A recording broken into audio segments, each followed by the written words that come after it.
आप सभी को नमस्कार।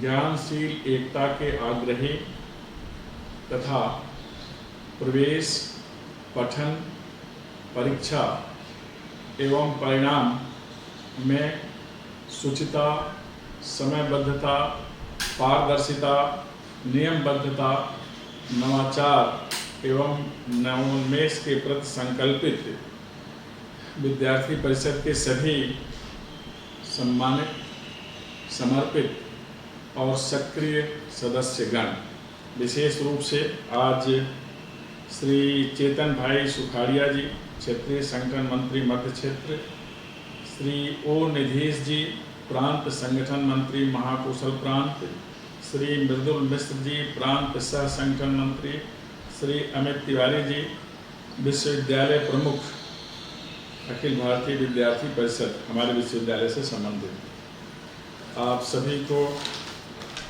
विश्वविद्यालय की ओर से और मेरी ओर से विशेष स्नेह और शुभकामनाएं।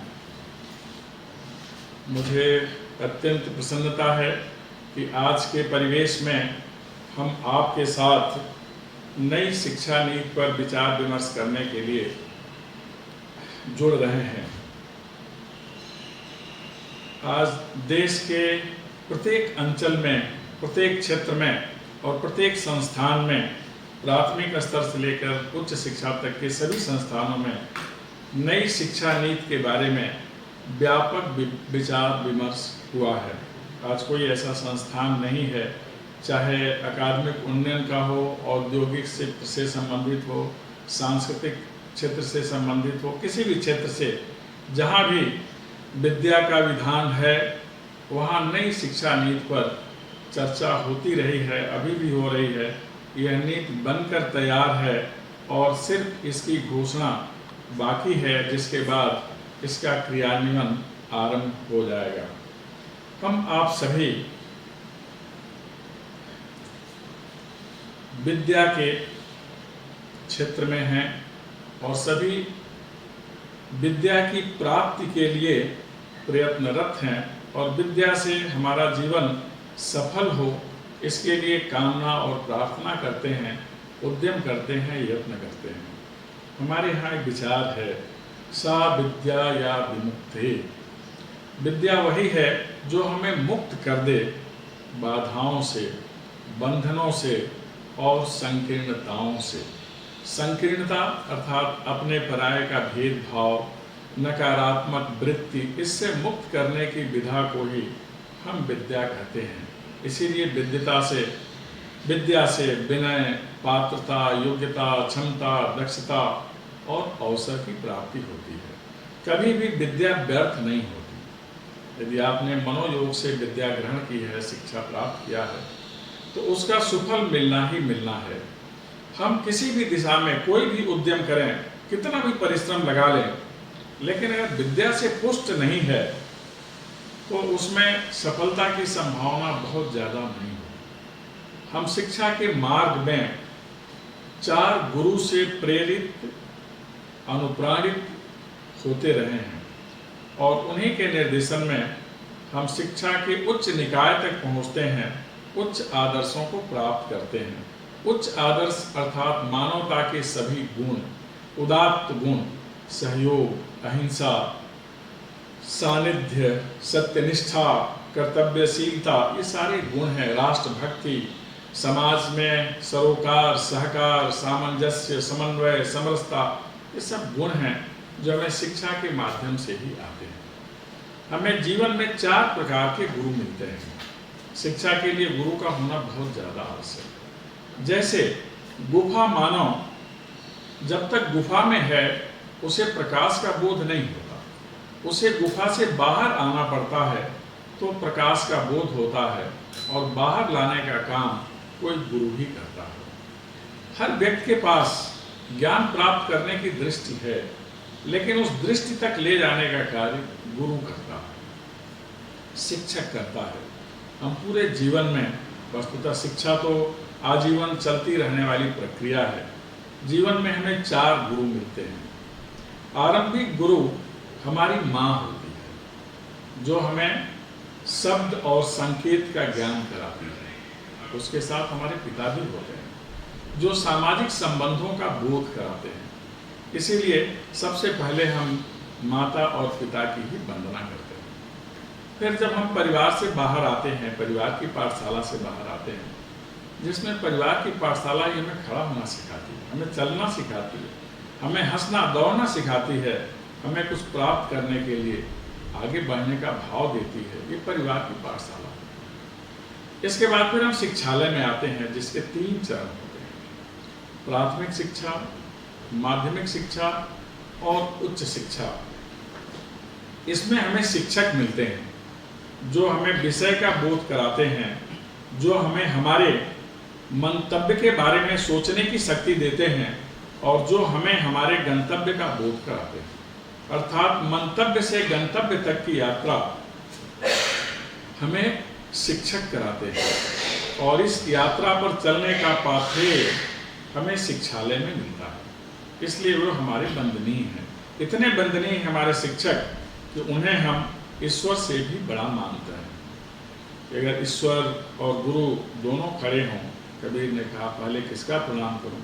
उन्होंने उत्तर दिया सबसे पहले तो मैं गुरु का प्रणाम करूं, जिनके कारण मैं गुरुत्वधारी ईश्वर को समझ पाते हैं। इसलिए गुरु का स्थान बहुत महत्वपूर्ण होता है। लेकिन एक स्थिति ऐसी भी आती है कि गुरु, हमारे शिक्षक हमें विषय बोध करा देते हैं, हमारे मंतव्य से हमें अवगत करा देते हैं, हमें किन ऊंचाइयों पर जाना है हमारे लिए लक्ष्य निर्धारित कर देते हैं। हमें समाज विज्ञान के क्षेत्र में जाना है, विज्ञान की विविध विधाओं के क्षेत्र में जाना है, दर्शन और अध्यात्म के क्षेत्र में जाना है, चिकित्सक बनना है, अभियंता बनना है, अनुसंधानकर्ता बनना है या राजनीतिक नेतृत्व संभालना है। हमारे अंदर कौन सा गुण है, इसका बोध हमारे शिक्षक का। इसलिए शिक्षक हमारे वंदनीय हैं।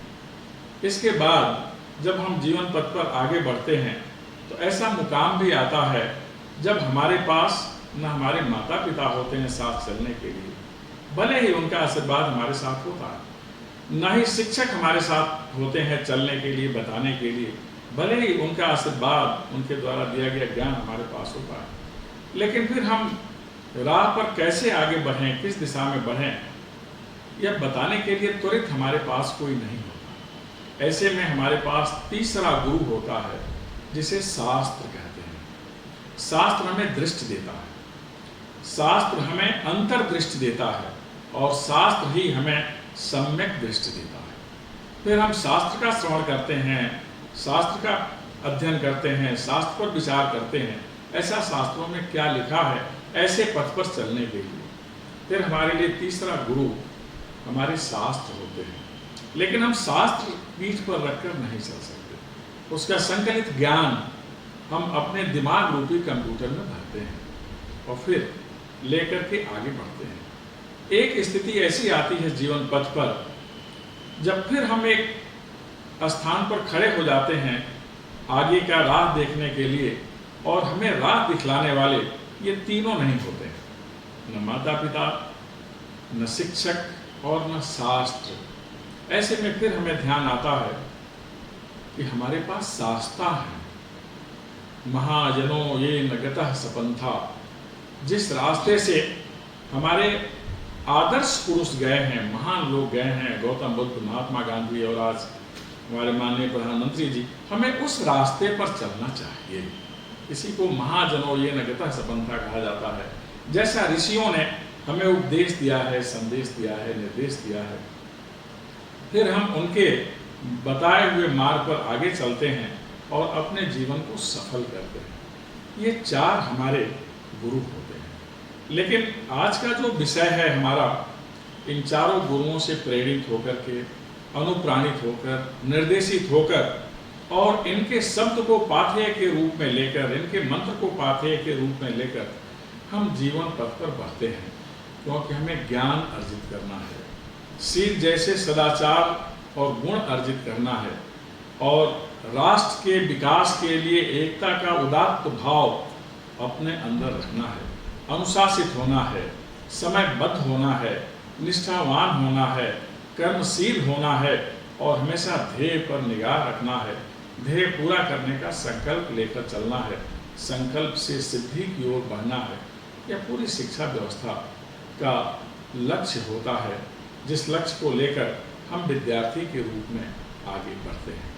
इस लक्ष्य पर पहुंचाने में जो संस्थान हमारे लिए उपयोगी हैं उन्हें हम शिक्षालय कहते हैं। और शिक्षालय जो मंत्र हमारे अंदर भरते हैं वह शिक्षा का मंत्र होता है। शिक्षा में दो भाव होते हैं जो विद्या से निःसृत हैं, शिक्षा शास्त्र के रूप में और शिक्षा नीति के रूप में। जब शिक्षा शास्त्र के रूप में आती है तब हमें हमारे सद्ग्रंथों का ज्ञान होगा। हमारे ग्रंथ, हमारी परंपराएं, हमारी मान्यताएं और हमारे सनातन व्यवस्था के नियम, जो हमारे पुण्य संस्कार कहे जाते हैं, हम सब उससे सीखते हैं। अपने तीर्थों के बारे में, जीवन क्रम के बारे में और जीवन में क्या क्या होना है, यह सब हम सीखते हैं। अर्थात संस्कार, पर्व, तीर्थ, ये सब हमारे ध्यान में आ जाता है। शास्त्रों के माध्यम से हम समाज के बारे में जानते हैं, साथ साथ चलने का भाव, साथ साथ बोलने का भाव और साथ साथ सक्रिय होने का भाव, जो हमारे शास्त्र हमें निरंतर प्रेरित करते रहते हैं, बताते रहते हैं। इसलिए जो शिक्षा शास्त्र के रूप में है उसमें हम विभिन्न विषयों में पारंगत होते हैं और इस तरह पारंगत होते हैं कि फिर हम उस विषय के विज्ञ बन जाते हैं और यह विज्ञता हमें ऋषि होने का दर्जा देती है। हमारे यहाँ प्राचीन काल में अध्ययन अध्यापन की गुरुकुल और ऋषि परंपरा रही है। प्राचीन भारत के ऋषि वास्तव में उस समय के वैज्ञानिक थे। वैज्ञानिक जो फार्मूला बनाता है प्रयोगशाला में और उसका प्रयोग करता है। इसीलिए आप सब सुने होंगे, पढ़े होंगे, बताया जाता होगा आपको, सभी हम उससे अवगत हैं कि हम मंत्र के ही आधार पर एक स्थान से दूसरे स्थान पर पहुंच जाते थे। हम अपनी बुद्धि से बैठे बैठे दूसरे स्थान की घटित घटनाओं को देख लेते थे। शास्त्र हमें, ऋषि हमें, उनके प्रयोग हमें वह दिव्य दृष्टि दे देते थे, जिससे हम यहीं बैठकर आगे की घटनाओं को, हो रही घटनाओं को देख सकते थे। अंतर्दृष्टि और दूरदृष्टि प्रदान करने में दक्षता थी हमारे ऋषियों को। आप लोग अभी हाल के दिनों में महाभारत देख रहे होंगे, देखे होंगे, उसमें कैसे व्यास जी संजय को दिव्य दृष्टि देते हैं और कैसे कृष्ण जी बर्बरीक को दिव्य दृष्टि देते हैं। तो यह दिव्य दृष्टि बहुत ज़्यादा मायने रखती है और यह वही दे सकता है जो इन लोगों जैसा सिद्ध हो, प्रभु हो अथवा ऋषि हो। ऋषियों की परिभाषा है ऋषियो मंत्र द्रष्टारः। ऋषि वह होता है जो मंत्र दृष्टा होता है, अर्थात प्रयोगशाला में प्रयोग करने के लिए फार्मूला बनाना और उस फार्मूला का प्रयोग करना और फिर प्रयोग के आधार पर जगत का कल्याण करना। ऋषियों के मंत्र जगत कल्याण के लिए ही होते थे, अन्य किसी प्रयोजन के लिए नहीं होते थे। इसलिए आज के भी वैज्ञानिकों को जगत कल्याण के लिए ही अपने प्रयोग करना है, जैसा कि वो करते हैं। कदाचित किन्हीं देशों में सामरिक स्पर्धा के अंतर्गत यह प्रयोग की दिशा बदल जाती है, जहाँ विकास के उपक्रम बनने हैं वहाँ विनाश के आयुध बन जाते हैं। तो मंत्र हमारे लिए रक्षा कवच भी है, सुविधा का आधार भी है और यह ऋषियों के द्वारा दिया जाता है। तो हमारे यहाँ जो शास्त्र हैं वह ऋषियों द्वारा रचित हैं और उनसे हम बहुत कुछ सीखते हैं। दूसरा पक्ष विद्या का है, जिसे हम शिक्षा नीति कहते हैं। हमारे यहाँ जो ज्ञान परंपरा है उसको कैसे हम जीवन में लाएं, कैसे उसे बढ़ाएं और उसके माध्यम से स्वयं कैसे बढ़ जाएं, इसी को नीति कहा जाता है। हमारा आज का संदर्भ आपसे जो संवाद का है वह शिक्षा नीति को लेकर के ही है। शिक्षा नीति के क्रियान्वयन का दायित्व शिक्षण संस्थानों पर है। शिक्षण संस्थानों के कुछ महत्वपूर्ण दायित्व होते हैं। पहला दायित्व होता है शिक्षण संस्थान का व्यक्तित्व का विकास। जो भी शिक्षण संस्थान में जाता है उसके व्यक्तित्व में निखार आए। उसका दायित्व होता है वर्तमान का सुदृढ़ आधार तैयार करना, कि आज जो हमारा वर्तमान है कैसे सशक्त हो जाए, कैसे सुदृढ़ हो जाए, कैसे संपन्न हो जाए, कैसे यह हमें समर्थ बना दे। तीसरा इसका दायित्व होता है भविष्य के रचनाकार की रचना करना। भविष्य के लिए डॉक्टर तैयार करना, इंजीनियर तैयार करना, वैज्ञानिक तैयार करना, समाज सुधारक तैयार करना, विधिवेत्ता तैयार करना, बहुत बड़ा व्यवसायी उद्यमी तैयार करना, और जो राज्य का संचालन करते हैं उन्हें तैयार करना, अर्थात जीवन के हर क्षेत्र में नेतृत्वकर्ता की रचना करना। और चौथा प्रमुख उद्देश्य होता है किसी भी शिक्षण संस्थान का सुधार करना, उद्धार करना, पुनरुद्धार करना और परिष्कार करना। इन्हीं ध्येयों को लेकर के शिक्षण संस्थान अपने अस्तित्व के औचित्य को सिद्ध करते हैं, अर्थात उनके अस्तित्व के पीछे हेतु क्या है और इस हेतु को पूर्ण करने में वह कितना सफल और सार्थक हैं, इन्हीं ध्येयों की पूर्णता पर निर्भर करता है। और इन शिक्षण संस्थानों के माध्यम से हम अपने जीवन के विभिन्न क्षेत्रों में कुशलता प्राप्त करते हैं। कुशलता हम ज्ञान से, अभ्यास से और योग से प्राप्त करते हैं। योग के बारे में कहा जाता है योगसु कर्मसु कौशलम। कर्म के क्षेत्र में कुशलतादायी योग ही होता है। योग अर्थात जुड़ जाना, ध्यान में आत्मा और परमात्मा का मिलन, हमारे सिद्धांत और कर्म का मिलन, हमारे लक्ष्य और परिश्रम का मिलन, इसे ही हम योग कहते हैं। केवल शारीरिक विन्यास, शारीरिक नैरोग्यता के लिए ही योग नहीं है, हमारे उन्नयन के लिए भी योग है। जिस भी दिशा में हमें आगे जाना है वहाँ उन्नत के शिखर पर हमें योग ही लेकर के जाता है, अर्थात कर्मबद्धता, नियमबद्धता और अनुशासनबद्धता, ये तीनों मिलते हैं तो योग बनता है।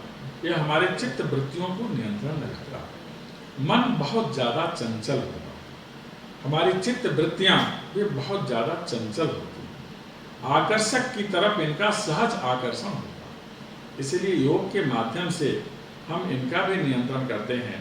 योग चित्त वृत्ति निरोधः, चित्त वृत्तियों को नियंत्रण में करने का काम भी योग ही करता है। और ये सारी बातें हमें शिक्षण संस्थानों में बताई जाती हैं। शिक्षण संस्थानों की 3 कोटियाँ, प्राथमिक संस्थान, माध्यमिक शिक्षण संस्थान और उच्च शिक्षण संस्थान। प्राथमिक विद्यालयों में हमें अंक और अक्षर का ज्ञान करा दिया जाता है, साथ ही हमें हमसे परिचय कराने का कार्य किया जाता है। हम क्या हैं, समाज क्या है और समाज में हमें आगे कैसे जाना है, हमारे आरंभिक लक्ष्य क्या हैं, हमारा शरीर कैसे बनेगा। खेल कूद के माध्यम से हम अपने शरीर को ठोस बनाते हैं, कहानियों के माध्यम से हम अपनी परंपरा से जुड़ जाते हैं, अक्षर और अंक ज्ञान से हम जीवन को समझने लगते हैं। वस्तुतः जीवन ही एक गणना है, हम गणना के द्वारा ही आगे बढ़ते जाते हैं। प्रत्येक कदम जहाँ एक आया वहाँ गणना आरंभ हो जाती है। 1 वर्ष के हो गए, कितने वर्ष के हो गए, ये सब गणना है। कितना हमें पढ़ना है, कितनी कक्षा तक पढ़ना है, कितने वर्ष तक पढ़ना है, जहाँ कितना आया वो सब गणना का विषय हो जाता है। हम अक्षर ज्ञान करते हैं। हमारे यहाँ शास्त्रों में कहा गया है कि ब्रह्म स्वयं में अक्षर है, ओंकार ब्रह्म है, ओम अक्षर है। हमारे यहाँ अक्षर इसलिए कहा जाता है कि शब्द कभी क्षरित नहीं होते, शब्दों का कभी विनाश नहीं होता, शब्द हमेशा वायुमंडल में गूंजते रहते हैं। इसीलिए बोलते समय पहले समझ लेना चाहिए, सत्य बोलना चाहिए, प्रियकर बोलना चाहिए, वाणी को तौल के बोलना चाहिए।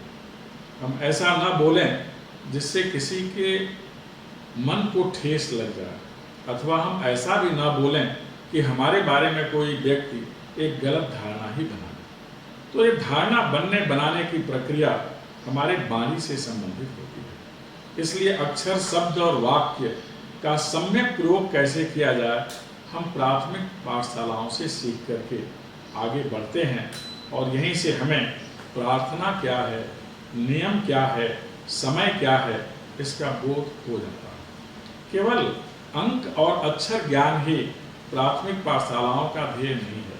हम खेल कूद और खिलौनों के माध्यम से बहुत कुछ समझ जाते हैं। अब हमें आधुनिक संदर्भों में प्राथमिक विद्यालयों में भी विज्ञान की बातें समझाई जाती हैं। हमारा परंपरागत विज्ञान भी है, अधुनातन विज्ञान भी है और दोनों का समन्वय करने वाला विज्ञान भी है। इसीलिए कहा जाता है भारत में आचार्यों की 3 प्रकार की कोटियां हैं, शिक्षा की 3 प्रकार की विधियां हैं। एक विधि पुरातन ज्ञान की है और पुरातन ज्ञान से संपन्न हमारे आचार्य हैं।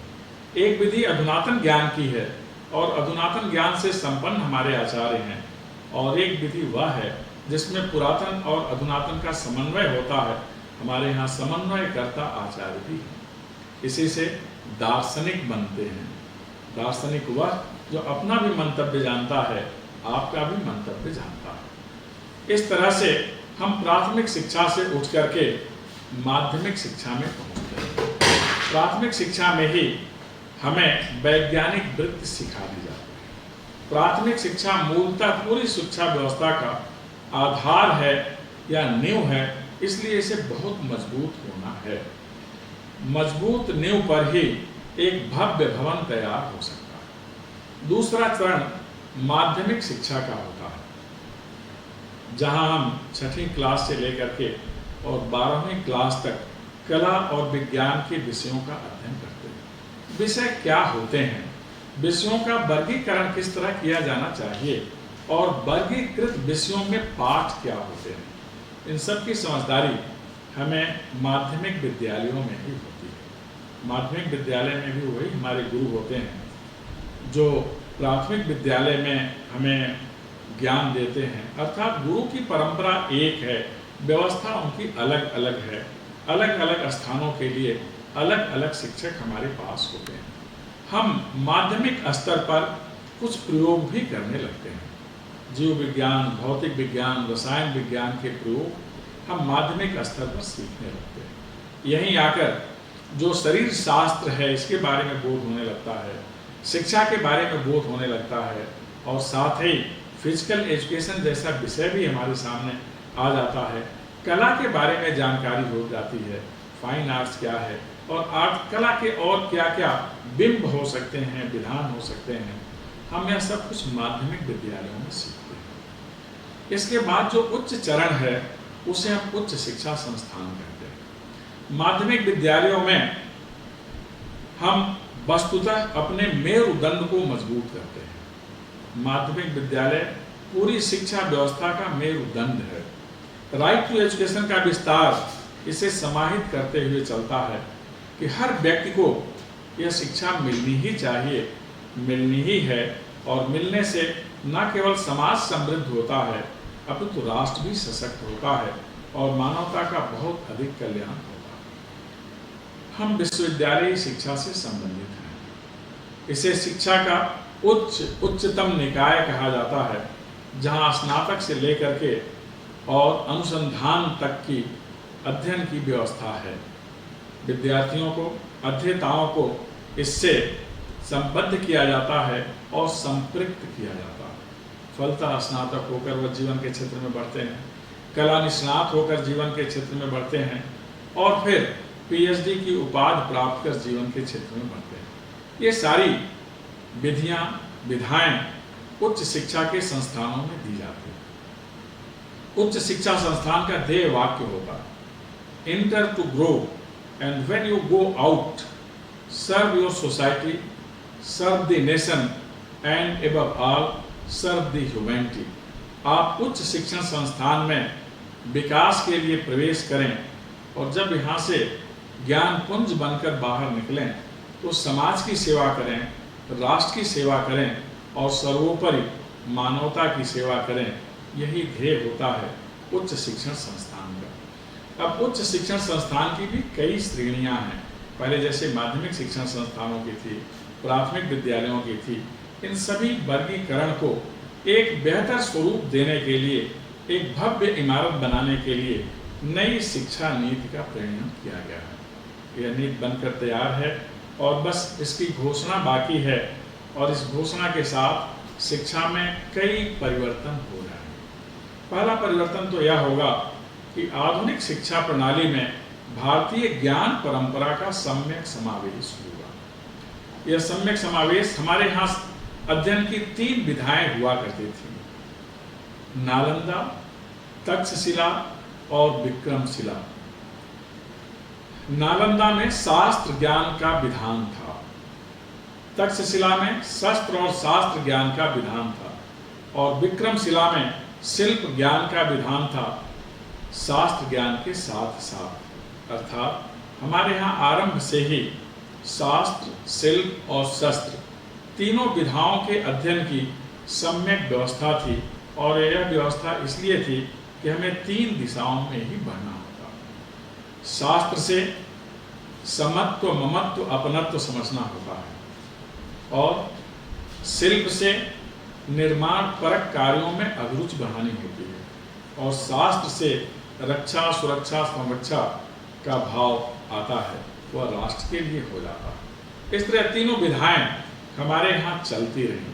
प्रवेश की तीनों संस्थानों में एक जैसी व्यवस्था थी। नालंदा का आप अध्ययन करेंगे तो आपको पता होगा, प्रवेश द्वार पर ही आचार्यों की एक टीम बैठती थी, जो हर प्रवेशकर्ता और हर विद्यार्थी प्रवेशकर्ता जो संस्थान को देखना चाहता है, समझना चाहता है, उससे भी कतिपय प्रश्न पूछे जाते थे, विद्यार्थी से भी प्रश्न पूछे जाते थे, और प्रश्न के उत्तर के आधार पर ही विद्यार्थी को बताया जाता था कि आप किस संकाय में जाएं। आप ज्योतिष में जाएं, आप साहित्य में जाएं, आप संगीत में जाएं, आप विज्ञान में जाएं, आप शिल्प में जाएं, आप भेषज में जाएं, आप अभियांत्रिकी में जाएं। आरंभ में ही प्रश्न करने के साथ ही आचार्य उस क्षेत्र में भेज देता था। अर्थात एक इतनी विकसित व्यवस्था थी कि गेट पर ही, प्रवेश द्वार पर ही विद्यार्थी की स्क्रीनिंग हो जाती थी। यही सब व्यवस्था का समावेश हमने अपनी नई शिक्षा नीति में पाया है, जिसकी घोषणा होनी है। एक ऐसी शिक्षा नीति जो हमें शिखर की ओर ले जाएगी, शून्य से उठाकर। एक ऐसी शिक्षा नीति जो हमें अंधकार से आलोक की तरफ ले जाएगी, जो हमें पूर्ण बनाएगी। ऐसी शिक्षा नीति हमारी है, जिसकी घोषणा होना बाकी है। इस शिक्षा नीति की कुछ विशेषताएं हैं। पहली विशेषता तो प्राथमिक स्तर पर है कि 3 वर्ष से 18 वर्ष तक के बच्चों के लिए 5+3+3+4 का विधान है कि 15 साल में बच्चे क्या क्या सीख सकते हैं। वहाँ सीखने के बाद फिर उन्हें माध्यमिक शिक्षा में जाना है और उच्च शिक्षा में जाना है। माध्यमिक शिक्षा के स्तर पर उन्हें विज्ञान, कला, साहित्य सबकी जानकारी दे दी जाएगी, और फिर उच्च शिक्षा में उनके प्रवेश का विधान होगा। माध्यमिक शिक्षा पर समरूपता हो, सबके लिए सुविधा हो, इसलिए राज्य विद्यालय नियामक प्राधिकरण बनाने की व्यवस्था उसमें है, ताकि सब जगह माध्यमिक विद्यालय समरूप और सम सुविधा युक्त होकर के विद्यार्थियों के भविष्य निर्माण में अपना योगदान करें। जहाँ तक उच्च शिक्षा संस्थानों की बात है, इसमें 3 कोटियां निर्धारित की गई। एक कोटि वह होगी जिसमें केवल उच्च अनुसंधान की व्यवस्था होगी, रिसर्च की पूर्ण व्यवस्था होगी। प्रत्येक विद्यार्थी जो रिसर्च करना चाहता है, उसे रिसर्च का विषय, शोध अथवा अनुसंधान में उसकी दिशा क्या होगी, इसके बारे में विचार करते हुए ऐसे संस्थान में जाना है, ताकि जो ऋषि हमारे यहाँ मंत्र दृष्टा होते थे, उसी तरह ये अध्येता भी आगे चलकर मंत्र दृष्टा बने, फार्मूला बनाएं, उसका प्रयोग करें, और फ्रॉम लैब टू लैंड, प्रयोगशाला से भूतल पर अपने प्रयोग को ले जाएं, जिससे समाज का बहुत अधिक कल्याण हो। दूसरे संस्थान वे होंगे जहां उच्च शिक्षा और अनुसंधान दोनों की व्यवस्था हो। अर्थात आप अनुसंधान से पहले की पूरी तैयारी कर लें, आप कला निष्णात हो जाएं, विज्ञान निष्णात हो जाएं, MA, MSc, MCom, वाणिज्य निष्णात हो जाएं, जो भी विधाएं हैं ज्ञान विज्ञान की, आप सब में पारंगत हो जाएं, और फिर सिद्धि प्राप्त करने की ओर अग्रसर हों और आप रिसर्च की प्रक्रिया में भाग लें। तीसरे संस्थान उस श्रेणी के होंगे जहां उच्च शिक्षा का बोध कराया जाए। हम विज्ञान से, अधुनातन ज्ञान से बहुत कुछ प्राप्त कर सकते हैं, लेकिन इस बहुत कुछ में आवश्यक है कि हमारी मनुष्यता बनी रहे।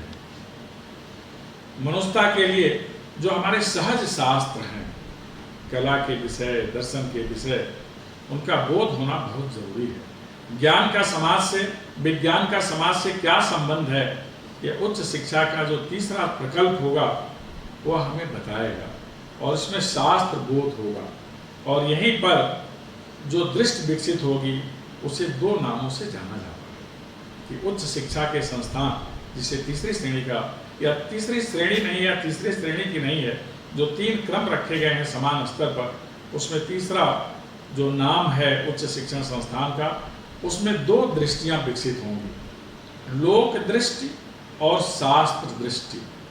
कि लोक मान्यता क्या है, लोक मत क्या है, और लोक मत के माध्यम से शासन संचालन कैसे होता है, और शास्त्र दृष्टि क्या है, नियम क्या है, संविधान क्या है, संविधान हमारा सर्वोच्च धर्म ग्रंथ क्यों है, इसकी जानकारी हमें शास्त्र दृष्टि से ही होती है।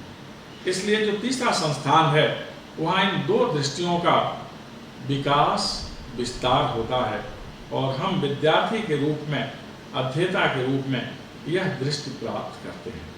ऐसे उच्च संस्थान, जितने उच्च शिक्षण संस्थान हैं, इनके नियमन की भी एक व्यवस्था है जिसे राष्ट्रीय शिक्षा आयोग का नाम दिया जाएगा, और इस आयोग के माध्यम से उच्च शिक्षण संस्थानों का नियमन किया जाएगा। शिक्षा नीति की सामान्य बातें हैं जो सबके पास तक अब हैं।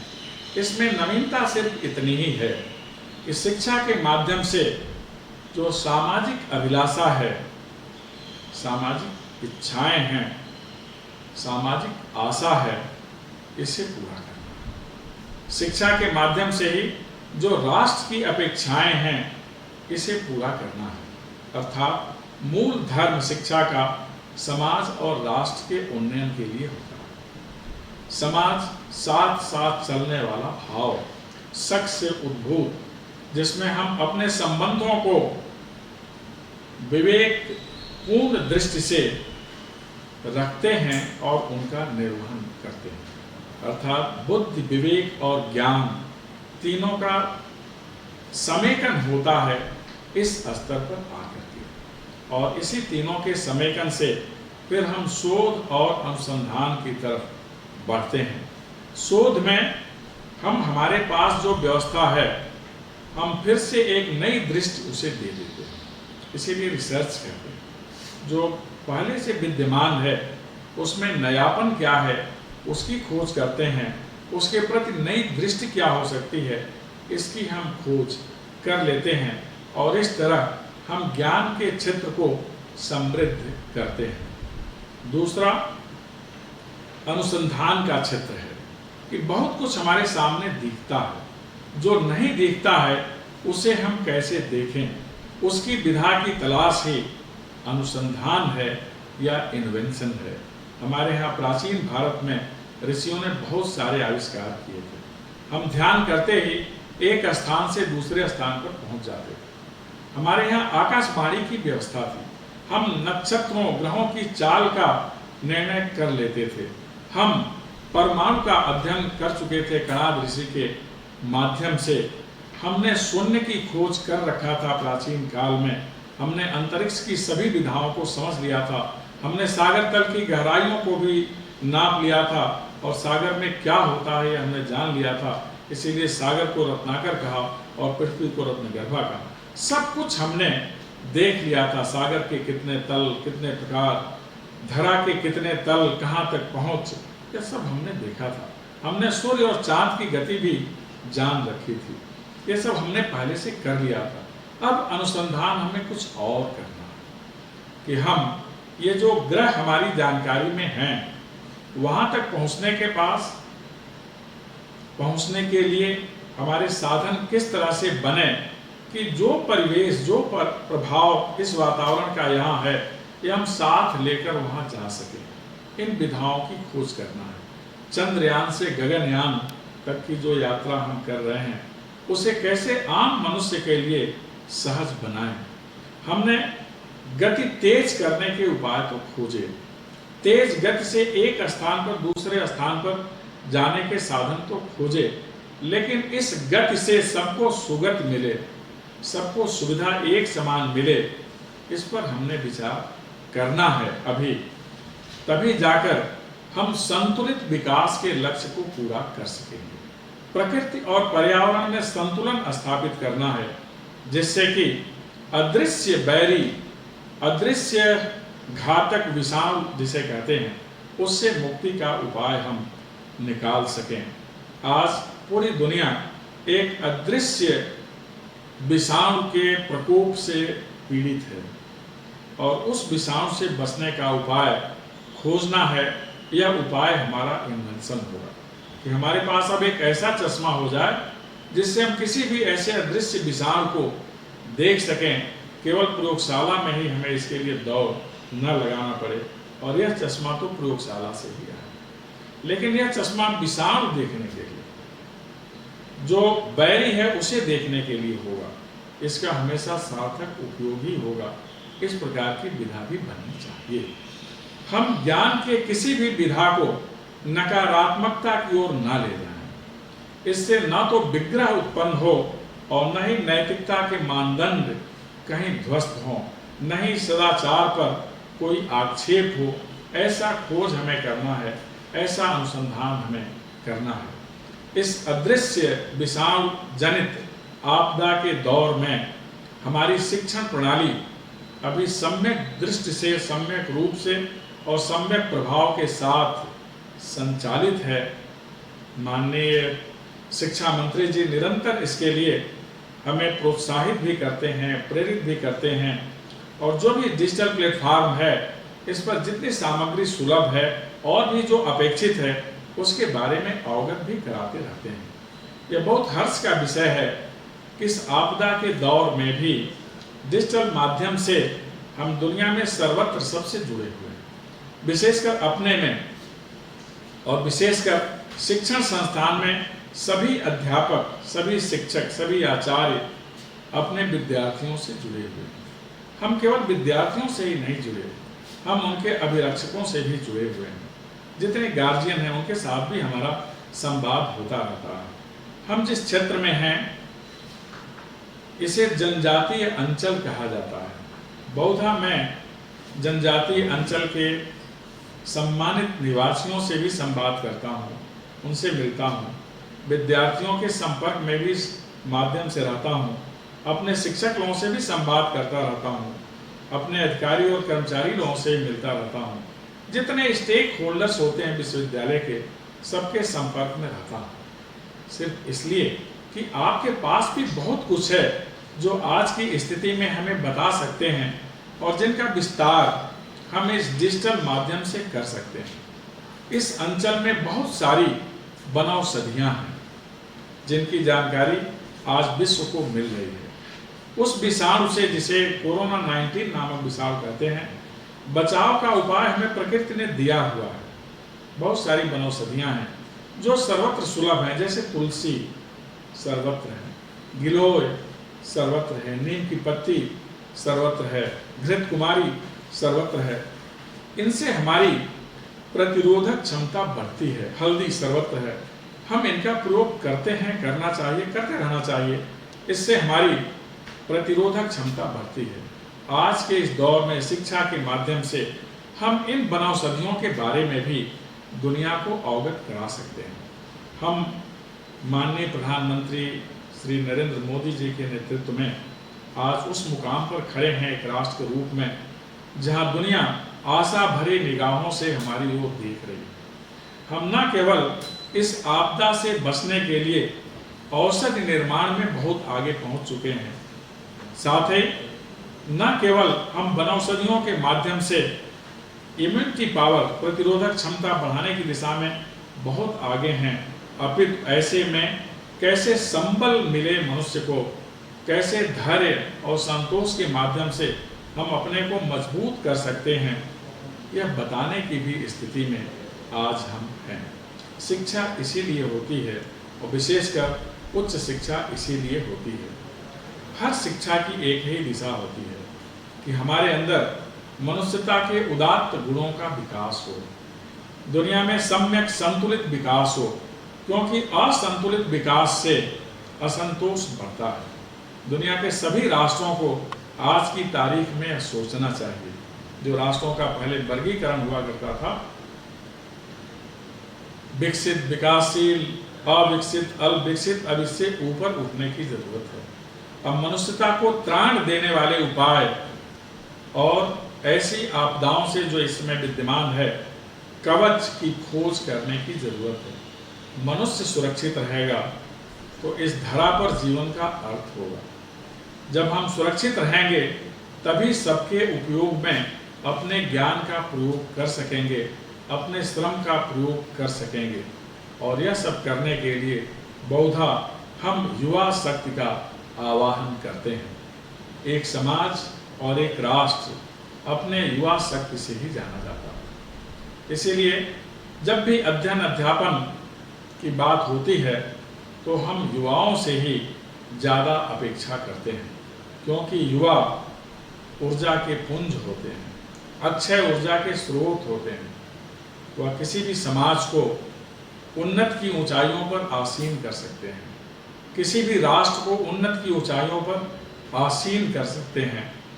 यह क्षमता युवाओं में होती है। परिवर्तन हमेशा युवा शक्ति ही करती है। इसलिए शिक्षक इस शक्ति को सही दिशा में ले जाने के लिए प्रेरित करते रहते हैं। आप सब जानते हैं कि शिक्षा की पूरी प्रक्रिया में आदमीयत लाने का भाव होता है।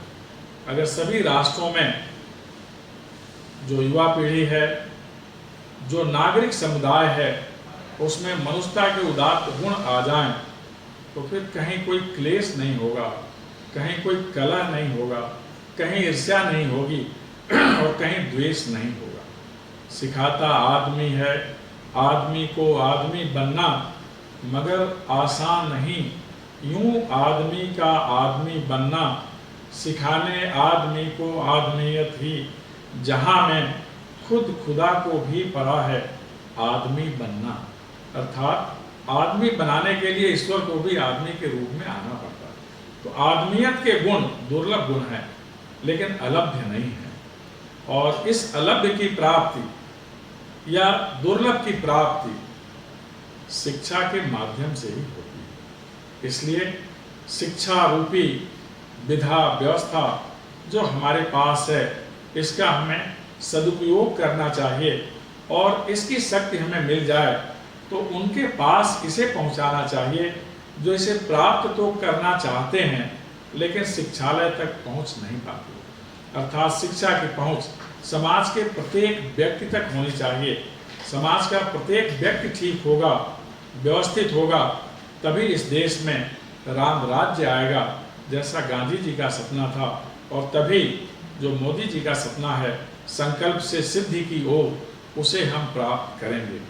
आज की दुनिया को ज्ञान की दुनिया कहा जाता है और ज्ञान की दुनिया में प्रतिष्ठित होने के लिए, समादृत होने के लिए और स्वीकृत होने के लिए हिंदुस्तान को इस दुनिया का सर्वश्रेष्ठ राष्ट्र बनना है। सर्वश्रेष्ठ राष्ट्र बनाने में शिक्षा की ही भूमिका है, शिक्षार्थियों की ही भूमिका है और शिक्षकों की ही भूमिका है। आइए हम सभी मिलकर कुछ ऐसा करें कि हिंदुस्तान ज्ञान की दुनिया का सर्वश्रेष्ठ राष्ट्र बने, समर्थ राष्ट्र बने, समृद्ध राष्ट्र बने और महानतम राष्ट्र बने। आप सभी ने ध्यानपूर्वक सुना, आपको बहुत बहुत धन्यवाद।